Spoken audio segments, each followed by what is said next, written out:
Give me another one in your portfolio. Apple. Yeah, Apple. there you go. Okay, who's the CEO of Apple? This is embarrassing. I honestly don't even know who the CEO of Apple is. Tim Cook. Right now. But let's stop real quick. You're gonna come to the table and say, I don't know enough about Bitcoin to invest in. Who the CEO of the company got the stock in? You ain't even know it. Right? Okay, that's a good point. Welcome to Sat Chats, the Bitcoin podcast where we chat about sats. Sats are the smallest part of a Bitcoin, the same way pennies are the smallest part of a dollar. With Sat Chats, we are building the world's biggest Bitcoin welcome center to serve as your gateway to generational wealth. So if you are brand new to Bitcoin, we want to chat about sats with you. Head to satchats.com to grab your slot in the studio today. I'm your host, Stuart, Bitcoin Maxi, who wears prescription sunglasses to protect you and your loved ones from my Bitcoin laser eyes. And I'm your co-host, Chris, founder and CEO of Ithaca Hummus, proud multi-coiner and Bitcoin smash buyer. Smash the subscribe button. Smash. Like I smash buy Bitcoin. Once we get to 1,000 subscribers, we're going to unlock a live Friday morning show. And if you are part of the first 1,000 subs to our channel, you will automatically be entered to win 1 million sats. 1 million. I think there's maybe only around 300 slots left. Yeah. So you might want to get on that. Plus, we're on the road to number 99. Ooh, Kristen, my beloved. wife. Yes. Okay. So we are training as hard as we can. We got number 61 Anne Garland in the studio today. Ooh. Okay. 38 episodes left. All right. By the way, since episode 50, how many of our guests have been female? Almost all of them. Almost all. I was going back through and like 7 of the past 9 were ladies. And I was like, come on, ladies. So Anne Garland is going to help me train for my big showdown with my wife, the end boss, number 99, Kristen. Anne Garland went to high school with number 40. Anna Bevan. And Anne Garland was cooler than Anna Bevan. Okay, not that she was trying to be cooler than Anna Bevan, and not that Anna Bevan's not cool. It's just that Anne Garland was just cooler. You know what I mean? I guess she dated the hottest guy in the school. Oh, I don't know about that. That's what we heard from Abel's. That was the tea All before we right. started the show. If we need to cut that out, let us know. I didn't mean to just blow you I'm up like, that. who? Which one?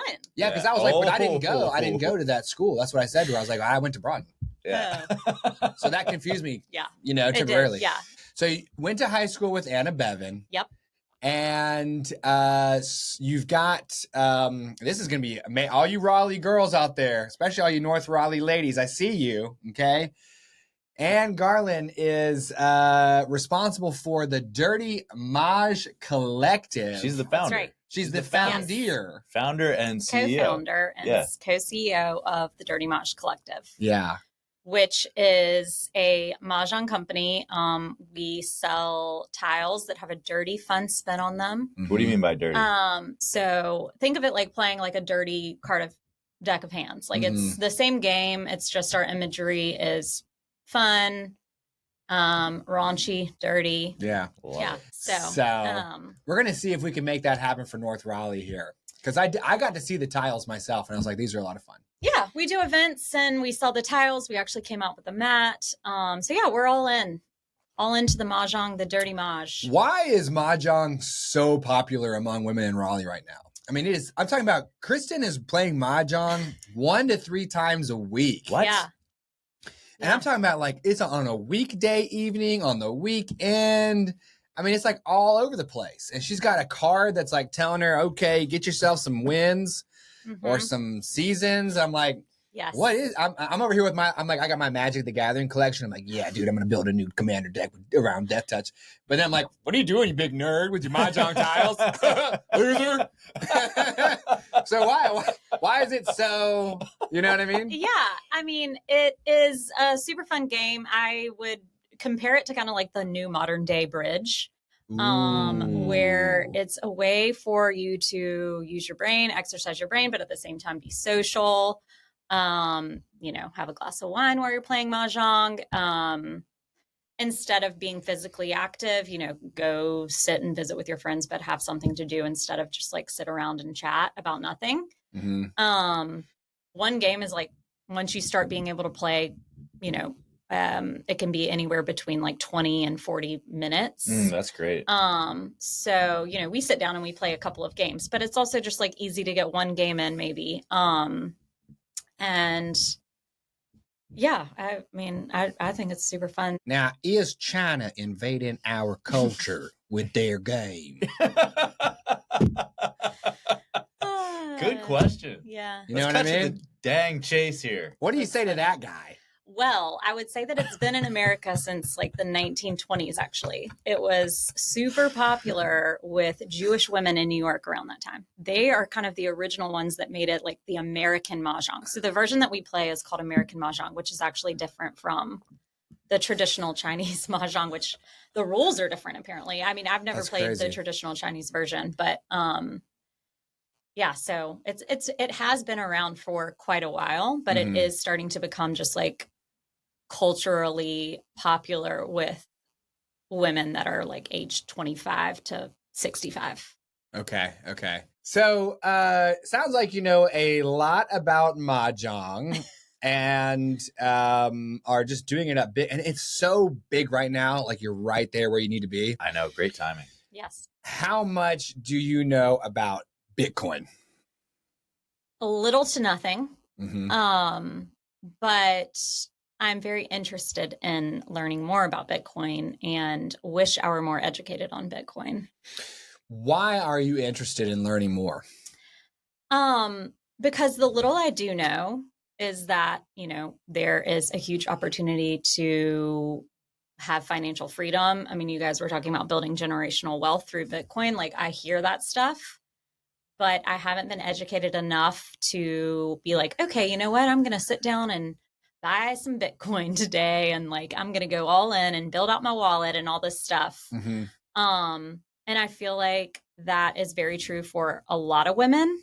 And that's one of the things that I was hoping we'd talk about today is like, why are women not participating in owning Bitcoin on the same level as male counterparts? Okay. And I think, I have had, outside of what I'm doing with Mahjong, I've had a long career in corporate sales and partnerships as well. And, women are becoming more influential in the workspace. They, are starting to hold jobs that men held in the past. They're being breadwinners for their families. Like, why are they also not investing in like this new Bitcoin? So, well, let's break that down into a couple different options for you.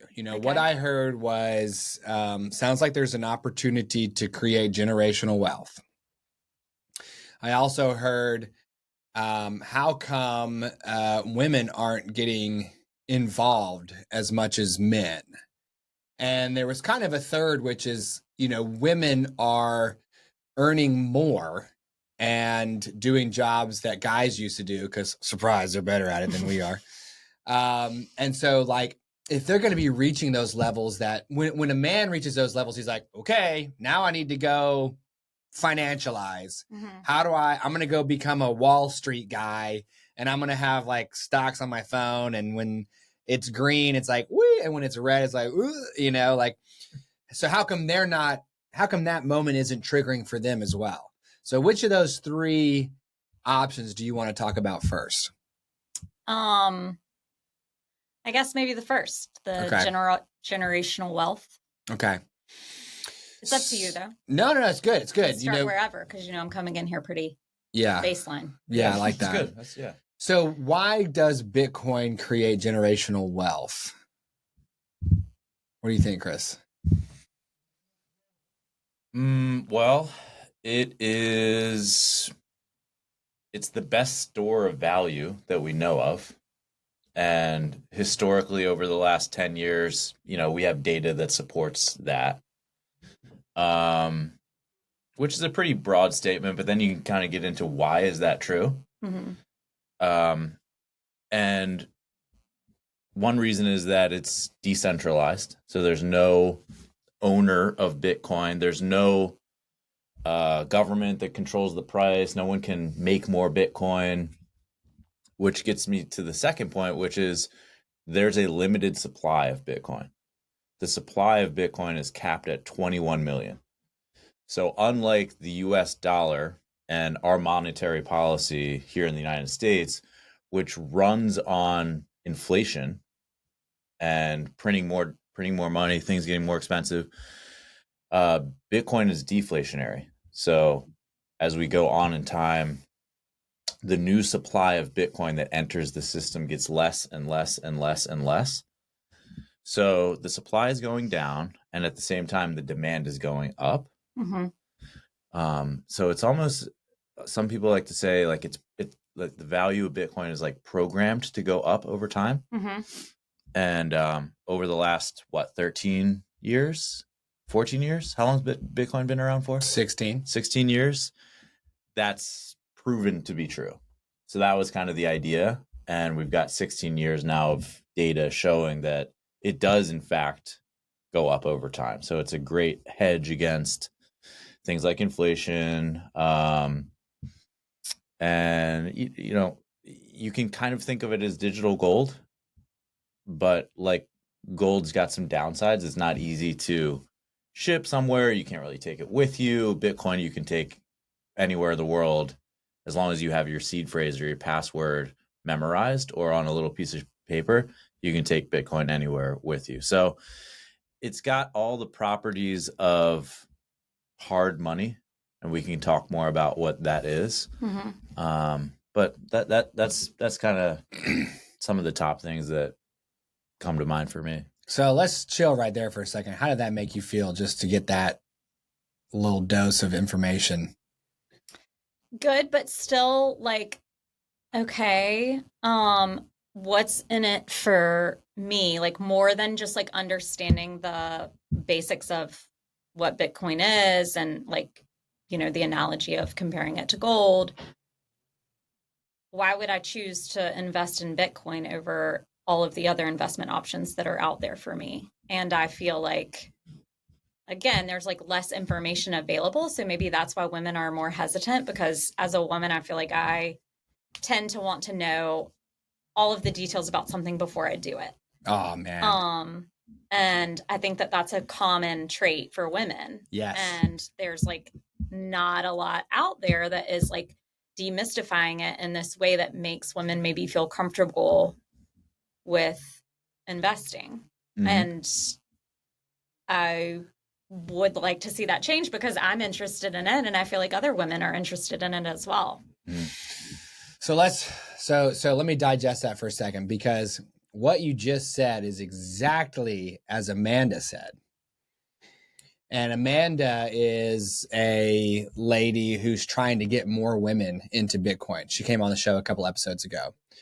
And she pointed out that guys are more willing to take risks than girls. We will just, not only will we take a risk, we will just yeet ourselves and just like, ah! You know what I mean? Like, just like full, just off a cliff, like, not even putting our hands, like just full sailor dive, you know what I mean? Because we don't care. We don't care. Right? We can tolerate the risk, or we really want the reward so bad. Yeah. We don't care if we land on the rocks. Yeah. You know what I mean? Like we want to hit it so hard. We don't care if we mess up. We're like, I'll survive and then I'll come back for round 2 if I have to. Yeah. I mean, I think it's like women have this innate protection 100% that men don't have. And that extends to like how they're investing, as well as how they are saving for their family, for their children. Yes. And especially now as women are getting more money, like I mentioned, but there's still not a lot of information out there for women to look into, like all of these different ways of investments. So, and what you said was, yeah, you got to know everything before you start. And Amanda said a lot of ladies, they want to know everything before they even start at all. And on this show, we're not asking you to yeet yourself into Bitcoin or, you know, light your laser eyes on fire. Really, we want our satillionaires who are watching to start buying $50 of Bitcoin a month. or a even week. $50. Or a week. $50 a week is better. Yeah. But $50 a week or $50 a month, because, you know, and then just start doing it, learn more. And over time, not only will you watch that value go up, but you'll know more and you'll become more convicted. But let's see if we can figure out why Bitcoin is a good investment.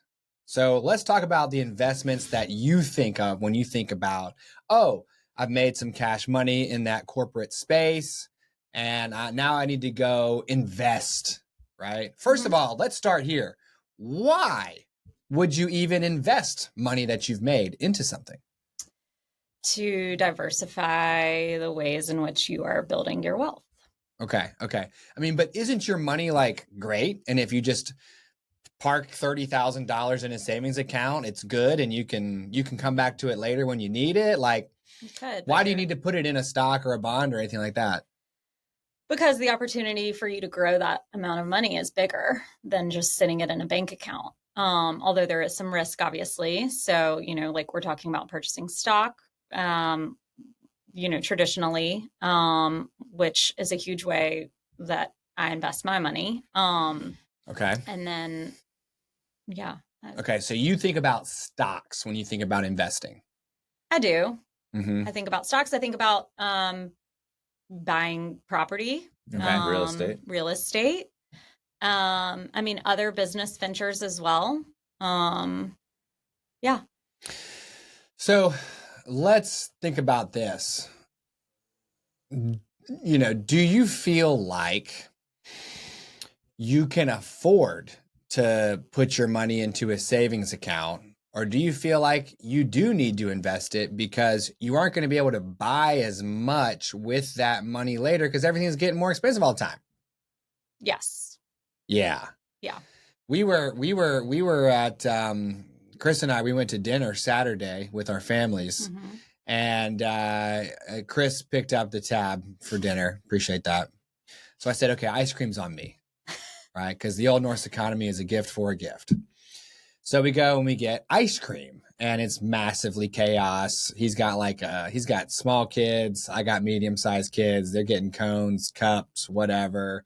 My daughter's ice cream falls off of her cone with gummy bears everywhere. It's like, oh my God, do you need to charge me for another scoop? Like, and then they're just trying to leave, and the lady's like trying to see what they have to even like check them out.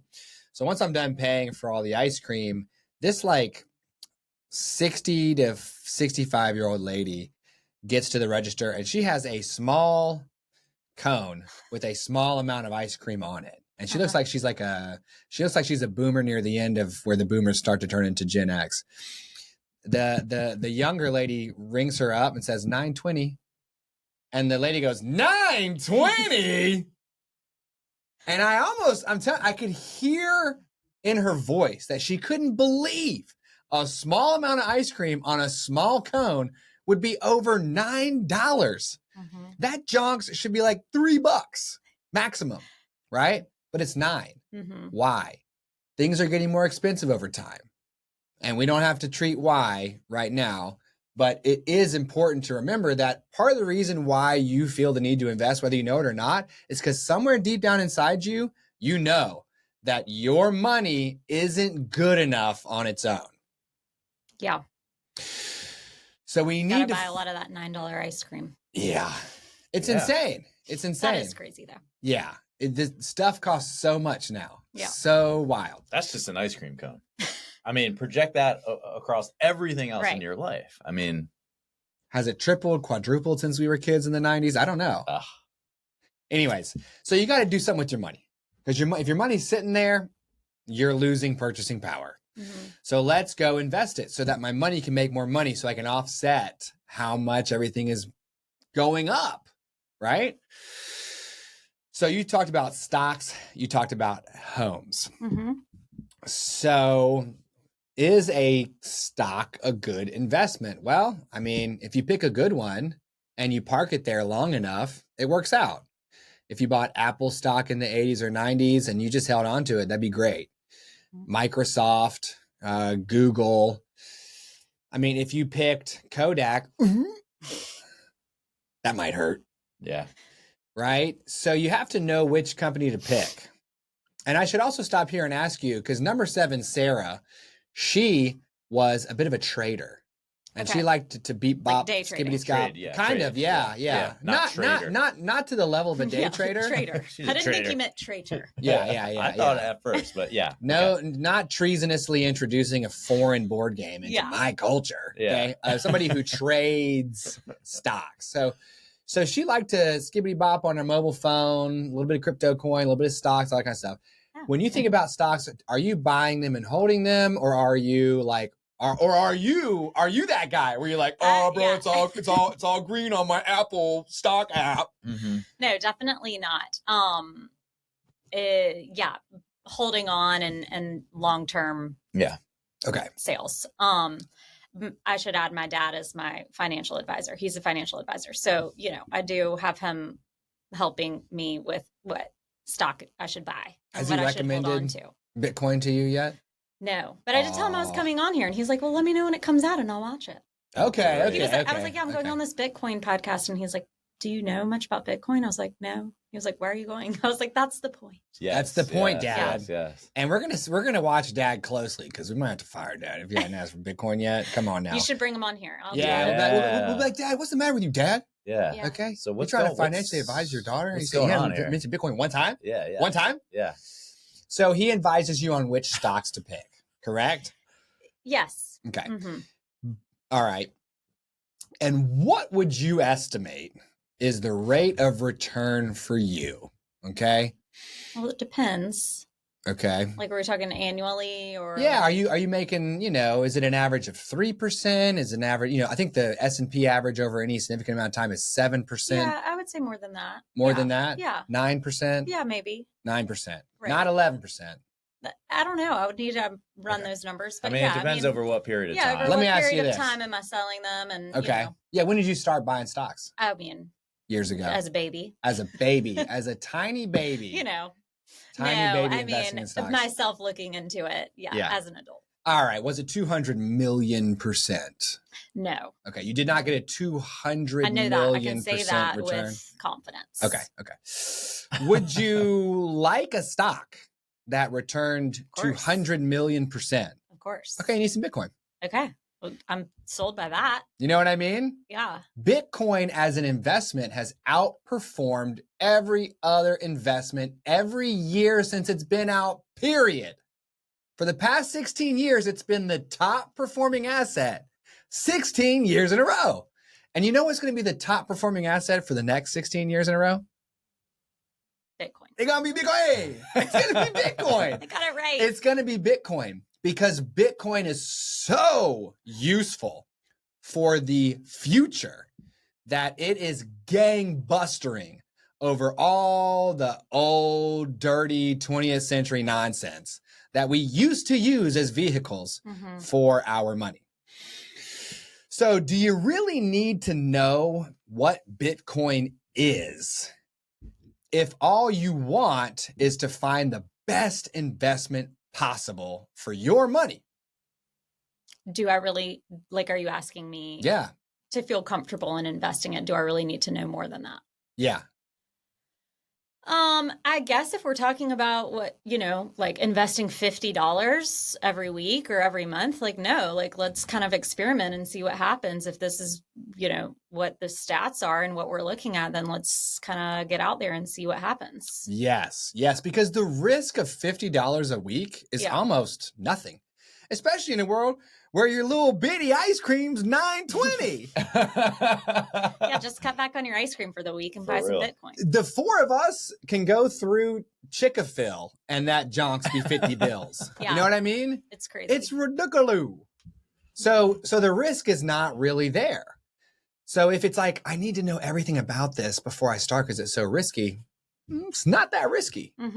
And the upside, the potential upside is so high that even continuing along, go ahead and let your old pops talk to you about, that stock. Oh, we love the stock in this company, right?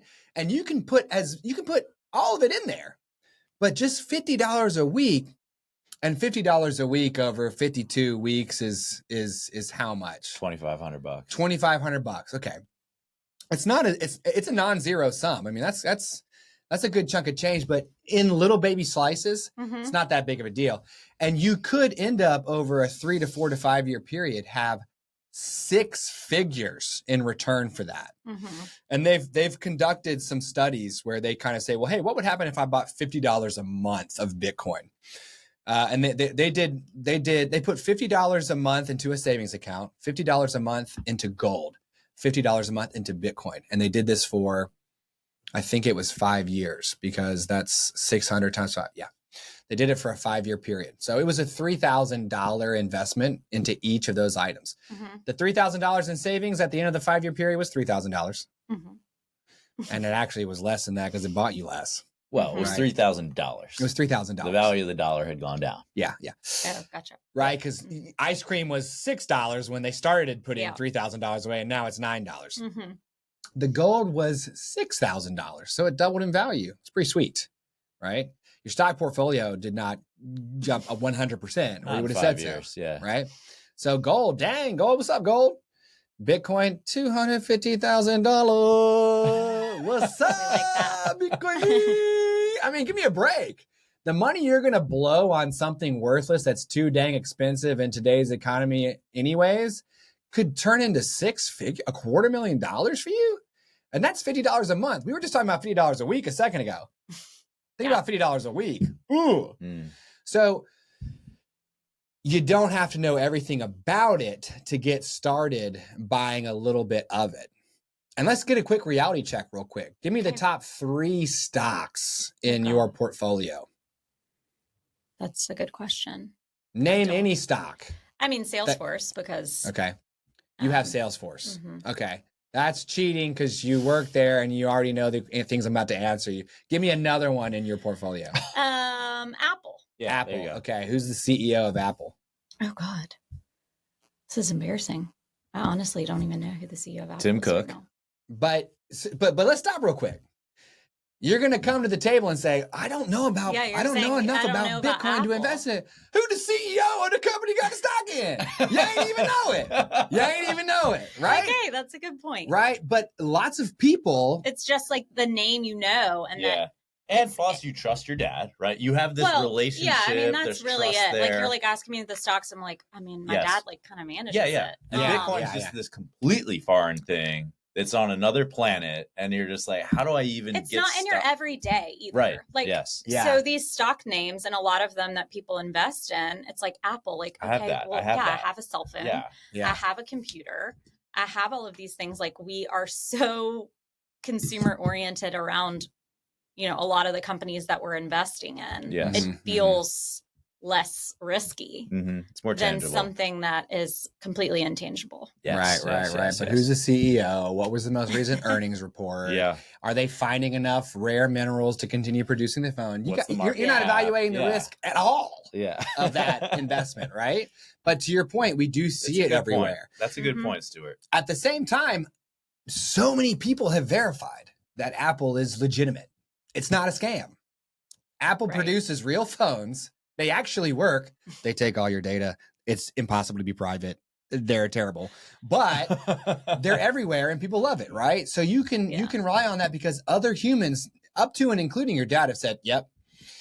Well, there is, I don't even know how many people who have verified that Bitcoin is a real thing. They have looked at the code and said, no funny business here. They've looked at the blockchain. Yep, this works. They've conducted transactions. It's working, right? They have built exchanges. They've built wallets. I mean, and you don't see them, but there are, I don't even know, thousands, hundreds of thousands, millions of people that use Bitcoin. So, here we go. Yeah, what percentage of Americans do own Bitcoin? I think it's between 1 and 3. Oh, wow. Very, very small. That is very small. I think the most generous number I saw from Chappie was like maybe 8% of Americans. Oh, is that right? Most generous figure. Most generous. Most generous figure. But check this out. Okay. The market cap of Apple is how much? How much is Apple worth? Right? Yeah.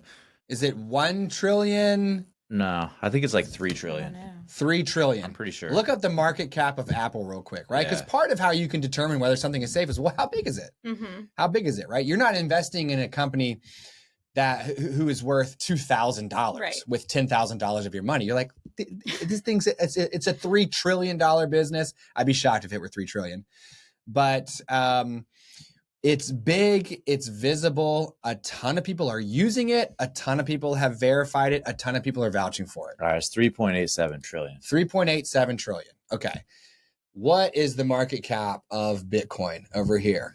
It should be Right there. 1.86 trillion. So Bitcoin is Half the about size. half the size of Apple. And Apple is one of the biggest, most well-recognized names in the world. Mm-hmm. So how does Bitcoin get that big? If it's a scam, if it's risky, if it's not real. Yeah. It's a good analogy to make. I like it. All right. So is Bitcoin a better investment than a stock? Well, only if you prefer 200 million% returns over any other return that's smaller than that. And I get that I'm exaggerating. That's if you bought Bitcoin 16 years ago and hung on to it. But that's what you do. You buy stocks and you hang on it's to the them. same concept. Right? So if you bought Bitcoin and held on to Bitcoin, it's going to go up. Okay? And that's all it's ever going to do. And we can get into that later. Let's talk about homes for a second. You also think about buying real estate as an investment. How come? Well, it's an easy place to put your money. I mean, we live in a great place to invest in real estate. I've been here 6 years, so I've hit the market at some good times too. But when you're thinking about the expenses that you're going to have no matter what, it's like paying for a place to live. So like, why would I not be investing in the place that I'm going to be living, especially if I live in a community like Raleigh, where real estate is, going in the right direction, instead of throwing away my money on rent, is the way I think of it. Okay. I was just thinking of something in my head because, like, we all know that real estate markets can be, up and down, also volatile. Like we've seen that in the past with crashes in the housing market. But then I also hear about Bitcoin being volatile. What would you say to that? Okay. So first things first, are you investing in the home you're living in? Mm-hmm. Are you investing in a rental property or both? Just the home I live in right now. Okay, the home you live in. All right.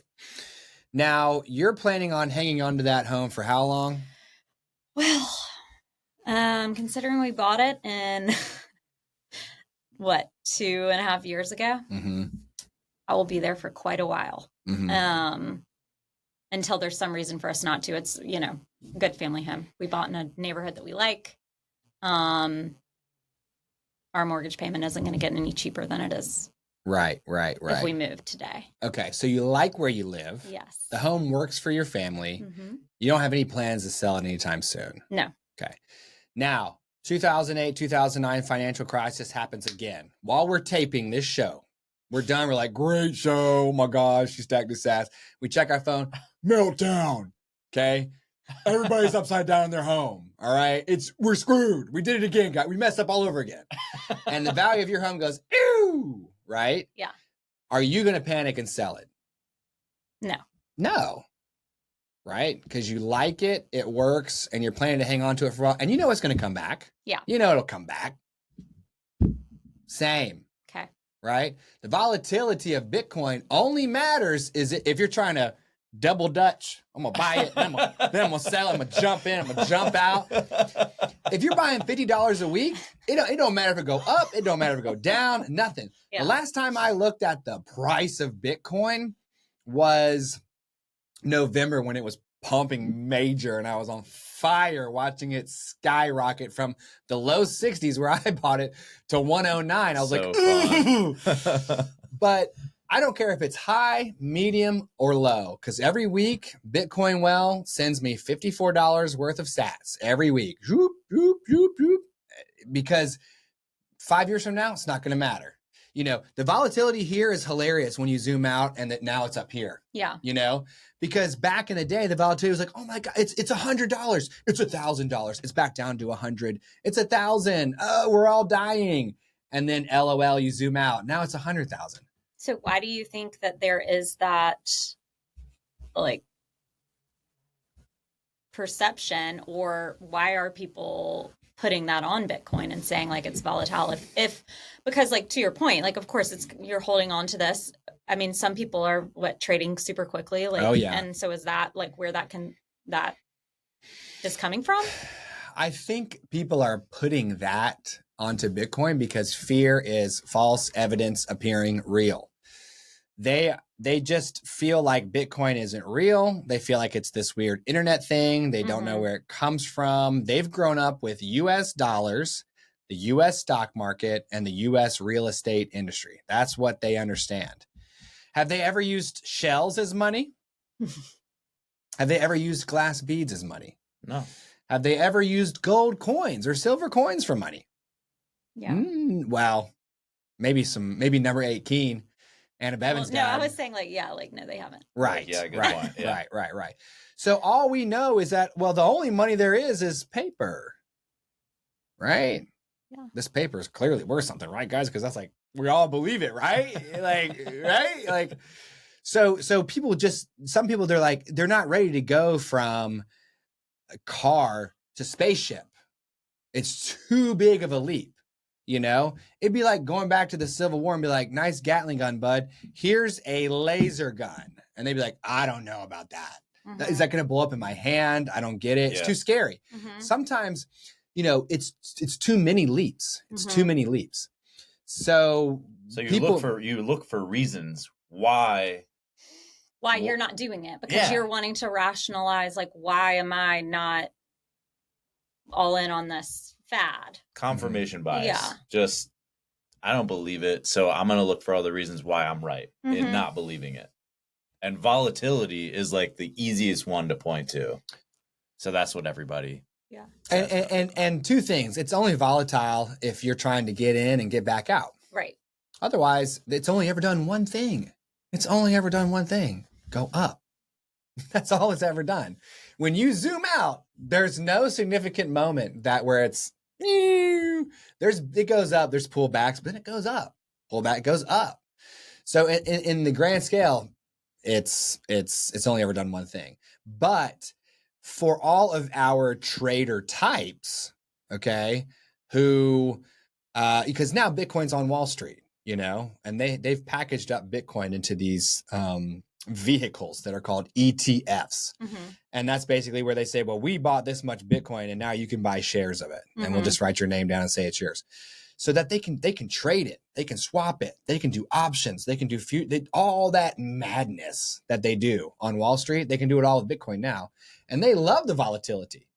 Because instead of having to day trade some of these tech stocks, we're like, man, we hope it pops 10% today. Bitcoin will give you 10% today, 10% tomorrow, 10%. It'll just do it for you. So the volatility for the Wall Street crowd is vitality. They love it. They're like, we'll do it. But as a Bitcoiner, all I need to know is that I'm going to buy a little bit each week, and over time, it's just going to go up. But let's get back to homes for a second. Yeah. Okay. Because a home is a vehicle as an investment. Yeah, I mean, why throw away money on rent? Because that's literally just money that's going away and never coming back. If you buy your home, then your home goes up in value. And here in Raleigh, it does go up in value. And I mean, I would love to work with you until you can see that your home has not gone up in value. And in fact, it's gone down 99%. But let's just stick with this concept of my home has gone up. All right, well, let's imagine that a tree falls on your house. It's hectic. What if your house burns down? Yeah. House gets flooded. Let's imagine that your house is safe and sound. You got to pay taxes. The city of Raleigh's like, oh, is this your house? Appreciate that. See you next year. Right? They're going to take a little scooch of that value for themselves in the form of taxes. Why? Because your house is where they govern? What? You got to pay the property taxes. You got to pay the home insurance, right? You got to pay your mortgage, all that stuff. So your home is an asset, okay? And in exchange for the value of your home increasing over time, you got to pay all this money. Do you know how much money you have to pay to maintain your Bitcoin stash? Do I know? Yeah. No, I don't know. Yeah. Is it Zero. zero? No dollars. No dollars. Can a house fall on Can a house fall on Bitcoin? A house cannot fall on Bitcoin. No. Can a tree fall on Bitcoin? Mm-mm. Can it get struck by lightning? No. Flooded? No. Burnt? No. Do you have to pay property tax on Bitcoin? No. Okay. Can the fridge break? Mm-mm. Pipes burst? Can't do it. So your home is an investment, sure, but it requires quite a bit from you to maintain. And that's fine, because having a roof and windows and a door and walls that are yours and nobody else's is good. It's actually the bank's if you still have a mortgage, but it's fine. Mhm. It's yours. The stocks that you know and love or know a little bit about, right? CEO, who's the CEO? We know who the CEO is. Okay. Think about what happened to the Walt Disney Company when Walt Disney died. They had no clue what to do with themselves for the next 30 years. They were flailing around. Roy managed to get Disney World operational before he died. And I think Disneyland was operational. I can't remember.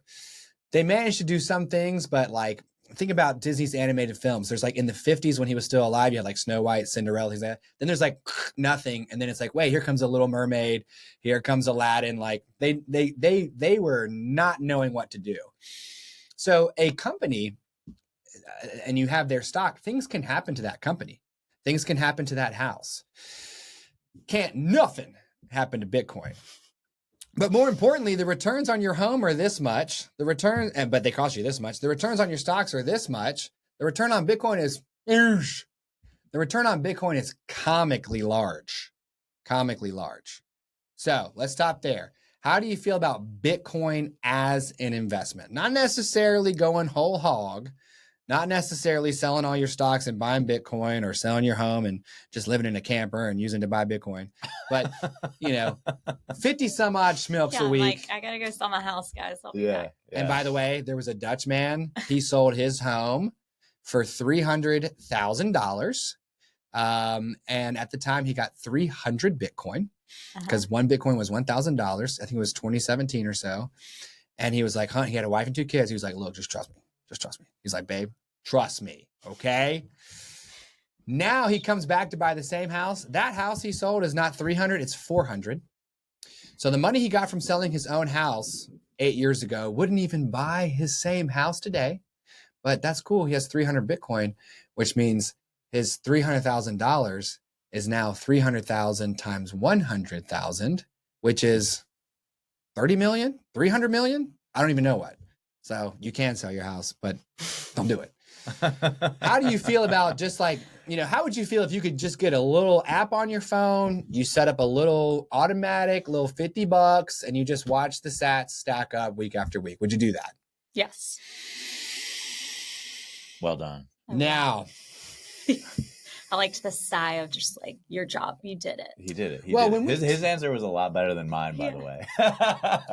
So Bitcoin is an investment. You don't need to know everything about it to get started. It ain't that risky if you're not buying all that much. Cool. So I feel juicy about that one. Okay.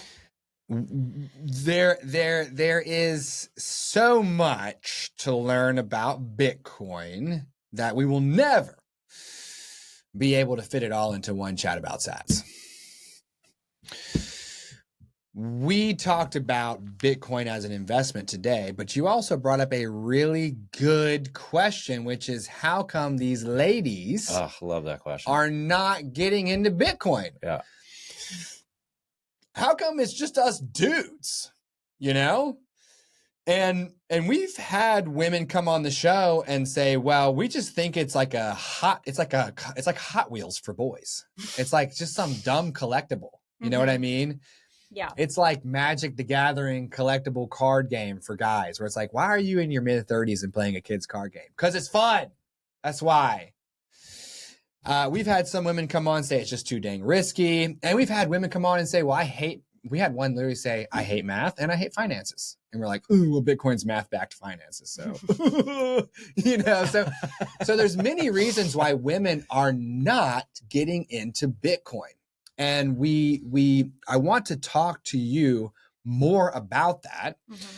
And that's why on our show, we ask each of our guests if they would be willing to come back on in 9 months to give us an update on their Bitcoin baby, right? We can check in on you. Have you learned more? Do you want to talk about why these ladies aren't getting into Bitcoin? Do you have ideas now that you spent time with it? Would you be willing to come back on in 9 months to give us a little chatty about Sati? For sure. Yeah. Yes, sir. Yeah. I love that. Mm-hmm. Okay. So let's recap the conversation with Anne Garland. Alrighty. So Anne Garland went to high school in Rocky Mount with number 40, Anna Bevan. Right, and now you're going to be number 61, right? So you guys each have your numbers, right? Were you cooler than Anna Bevan? Yes. Okay. According to Anna Bevan. Did you date a handsomer dude? Yes. Okay. I'm still curious which one. Ooh, whoa, dang. You said that earlier. I don't think you caught it. So then you did some stuff and appeared later at Salesforce. And you lived that corporate life for 10, 11, or 12 years, something like that. And doing sales, doing software partnerships, actually starting to juice on some of those events, which kind of was a spark of joy for you, Marie Kondo style. Took a little bit of a sabbatical from Salesforce. So during the sabbatical, you have been focused on the Dirty Mahj Collective. And again, this is a family-friendly podcast, so we can't show you these tiles. But where can our satillionaires go, especially all our North Raleigh women out there? Number 7, Sarah, where are you at? Where can they go to see these tiles, maybe even buy these tiles? Yeah, so we sell them on our website, www.dirtymahjcollective.com. And then we also are on Instagram. And we do events all throughout Raleigh. We've done some events in other cities too. So we'll travel to you. So if you're not even in Raleigh, like we'll come to Charleston, we'll come to Charlotte, we'll go wherever. We're hoping to plan an event in Texas because Texas loves Mahjong. Mm-hmm. So that's where a lot of these Mahj playing women live. Yeah. Mahj, M-A-H-J. Do you know what Texas also loves? No. The Bitcoin. Oh, really? Texas is Bitcoin country in America. Yeah, 100%. So check it out while you're down there. Dirty Mahj Collective has got some racy tiles for you ladies. Mm-hmm. And spice up your Mahj night. Spice up that Mahj night because it's a great game for using your brain, for being social, but it's not so taxing that you can't spill that Chinese tea on top. Yeah. You know what I mean? Yeah, you can get loose a little bit. Yeah, boy. So what did we talk about today? Well, we talked about mainly, is Bitcoin an investment? And if so, is it a risky investment or is it the greatest investment of all time? We compared it to stocks. We compared it to homes. And what we found is, hey, get you some stocks. Cool beans. Who's the CEO? Don't know. But it's probably safe. Yeah. All right. Get you a house. We live in it. Hope it doesn't burn down. It won't burn down. But you do need to pay insurance. You do need to pay taxes. You do need to pay utilities. It's all it's expensive. But Bitcoin, what does it do? It just hangs out. It's on the internet. It's money. It's an investment. It's gone up 200 million%. It's there when you need it. It's not there when you don't. Can't get burned down. CEO can't die. It's amazing, right? Why don't more women buy Bitcoin? We don't know. And we're trying to find out because my wife is coming up in less than 40 episodes and I need help. So we need you to get we need everybody from the Dirty Mahj Collective to just come on this show and learn about Bitcoin. Yeah, we do. So we're going to make you an offer. But before we do, we would hate to make that very important choice on an empty stomach. So we're going to try some hummus from our founding sponsor here, Ithaca Hummus. We're going to put some hummus where our mouth is. We're going to. So have you ever had Ithaca Hummus? I have. Ooh. Very nice. Okay. Have you ever had this everything bagel? I don't think I have. I'm excited to try it. So I love everything bagels. Grab you a fat glob. So we are doing chip tryouts right now. Okay. To see if we can find a chip or cracker that is worthy of sitting next to the great Ithaca Hummus. So I post some of these videos on my LinkedIn, see what kind of comments I get. Someone commented that we needed to try Satoshi chips, and I'm very familiar with the great corn chip. Yeah. And so I'm excited to have them here today. All right, grab you some, and we'll get you another one so that we can all crunch into the mic together. Okay, great. All right. From my other one. To Anne Garland's stack of sats. Here we go.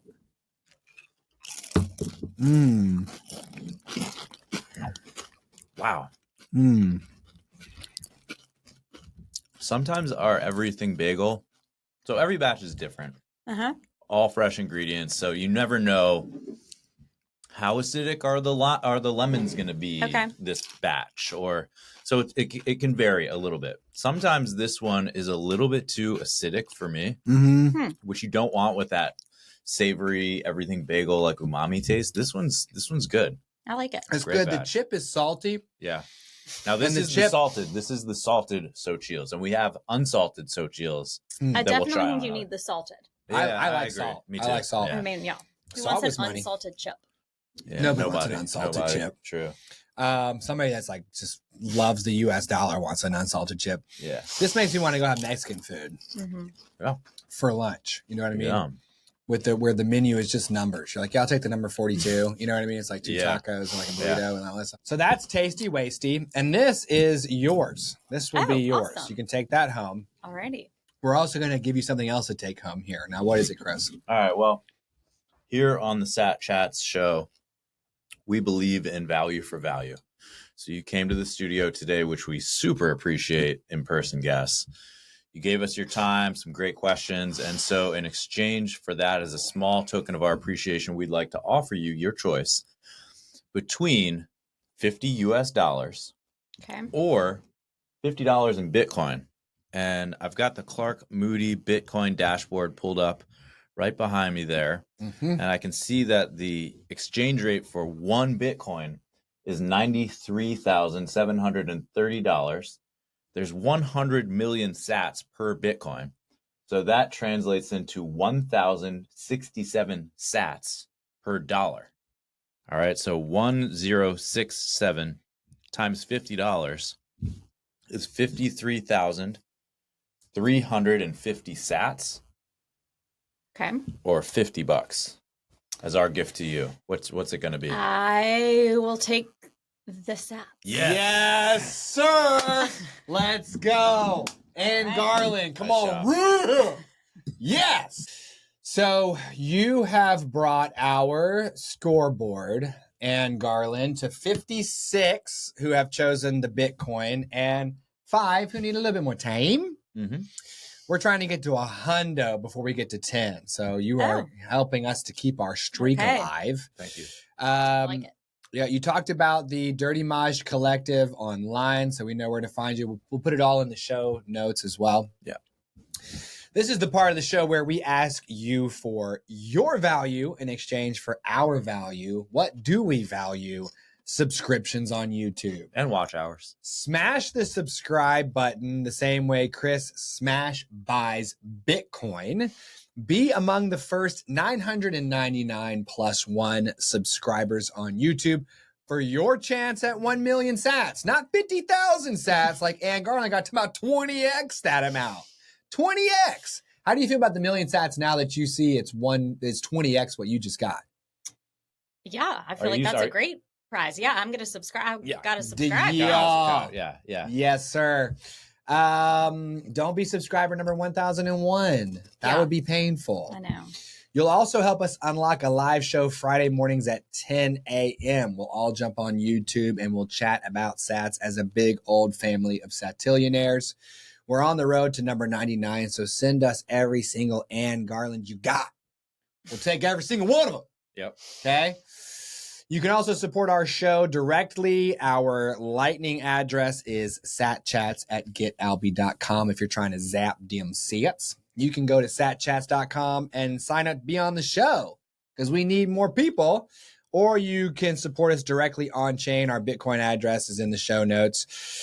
SatChats is for educational purposes only and should not be construed as financial advice. Also, our guests' views and their really fun Mahjong tiles are their own unless you go to her website and buy a copy. Yeah. See you tomorrow, Satillionaires. Bye-bye.